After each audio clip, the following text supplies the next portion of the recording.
Hello. Today we are recapping the Real Housewives of Orange County, Season 18, Episode 6. There is a disclaimer on this one. The beginning of this episode moves very quickly, so I apologize if I give you whiplash when I'm going through all of this, but we're going to get through it. So let's jump right in. The episode opens up with Heather and Emily shopping at a kid's store. They discuss Gina's dinner party at the restaurant. Apparently, Emily called out Jen for still wearing a Rolex and not paying her bills and then calling her stupid. So I think this was not a clip that they included in the episode. I think it's a clip that they just kind of, because they did a little bit of like a flashback. So I think they were just kind of wanting to include this. I don't know why they didn't include it in the other episode. I think because they're mainly trying to capture the drama between Tamra and Shannon, and Tamra screaming at Shannon. I don't think it was Emily's finest moment. She said that she had too many espresso martinis. But anyway, it is what it is, I guess. Tamara and Jen meet up at the beach. They also discuss last night's dinner. Jen said she feels like she's Emily's target right now. And then she tells Tamara that Gina thinks Emily has changed since becoming closer friends with Tamara and she's more bitchy. So it's kind of a slap to Tamara. But basically, she's saying that Gina, and I think they did another flashback for this, but Gina was talking about how Emily's gotten closer to Tamara again, and that friendship has made Emily change to be a different person, like a bitchier person, is essentially what she was saying. Gina meets up with Katie to shop. Katie says her feelings are a little hurt by Gina because of the whole leaving her out to dry with the Heather thing. So with the whole like paparazzi thing, and then Gina telling her to tell Heather, all that. So actually, Katie speaks up and is like, my feelings are a little hurt. Heather tells Emily that she feels so betrayed by Gina. I think that Heather is saying that she feels betrayed because Gina should have had her back and said, like, shut it down with Katie instead of antagonizing it and being like, yeah, go talk to her. But it was already said. So I'm a little confused by that. Like, it was already said on camera. So it was going to be out there regardless. I think they do allude to, like, that Katie was telling Gina this a few months ago before they started filming, but I'm not 100% sure. And so I think Heather was saying, like, you should have shut it down then before, like, bringing it on camera. I think. Sometimes, because they don't want to break the third wall or fourth wall or whatever it is and, like, actually, like, let us into, like, what's happened in the past when they're actually filming. Like, they'll do it on the reunion.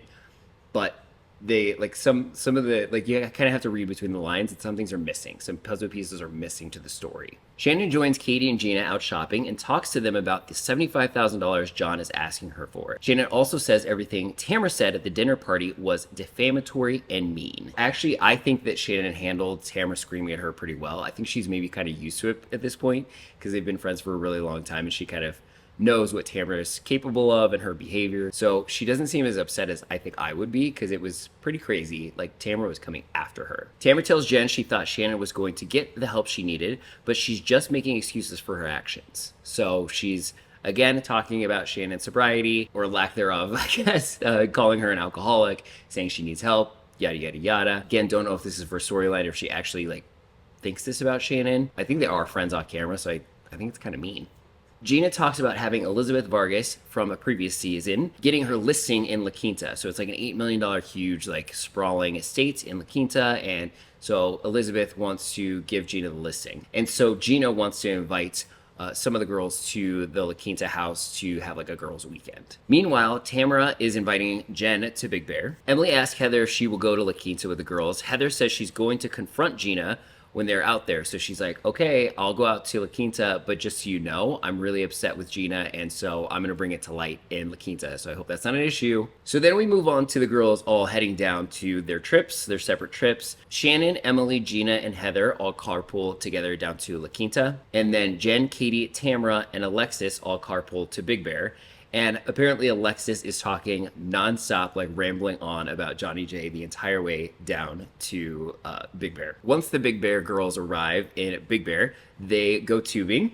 And then the girls from La Quinta, they barbecue once they get down to La Quinta. And Elizabeth meets up with them and kind of chats with them for a little bit. They both kind of seem like they're struggling and their own respective activities of what they're doing, which is kind of funny. It's comical. Gina mentions that she's feeling the cold shoulder from Heather in the beginning of the trip. So she says it in her interview. So she's just making note that Heather is upset with her, and it's very clear, I guess. Shannon tells Emily that Gina is saying she is more aggressive since she's become closer with Tamara. So Shannon and Emily are sitting outside, like I think having a glass of wine or something, and Shannon's like, yeah, I just want to let you know that Gina is telling people that you seem more aggressive now that you're friends with like getting closer to Tamara again. I just want to like give you a heads up. And Emily kind of gets a little emotional about it. The Big Bear girls head out to dinner. Emily confronts Gina about what's being said, what Gina's saying about her being more aggressive because she's becoming friends with Tamara again. So she confronts her to be like, hey, like I know you're saying this stuff, and she's kind of emotional about it. And then Emily actually says that she thinks that Gina's changing because this whole Katie situation where she's like riding for Heather, but she like stirred up the pot with Katie, and now she was so ready to like throw Katie away. So Emily's like rebuttaling and saying, no, I think you changed. It's always the flip the script, you know? Katie tells the girls in Big Bear her version of the Gina story with Heather and how Gina completely abandoned her. So she's out to dinner with the girls in Big Bear, and she's telling the girls like, this is what happened, like this is the timeline of things that happened, and Gina was telling me to say these things, and then when it actually happened, like Gina was like gone, disappeared. So she's telling the girls like how she feels. Heather also confronts Gina about how hurt she is by the whole situation and how Gina handled it. Heather's explaining why she's upset with Gina, why she didn't feel like she had her back basically, and Heather actually gets pretty emotional, which is not common.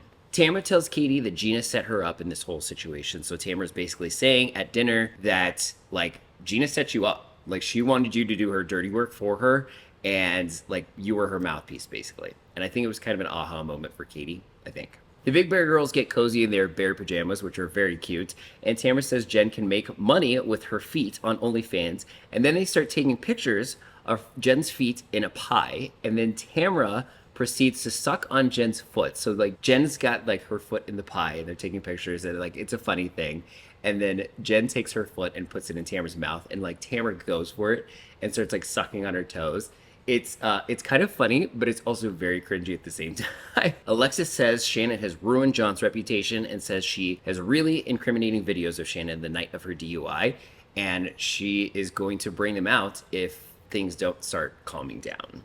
And then the episode ends.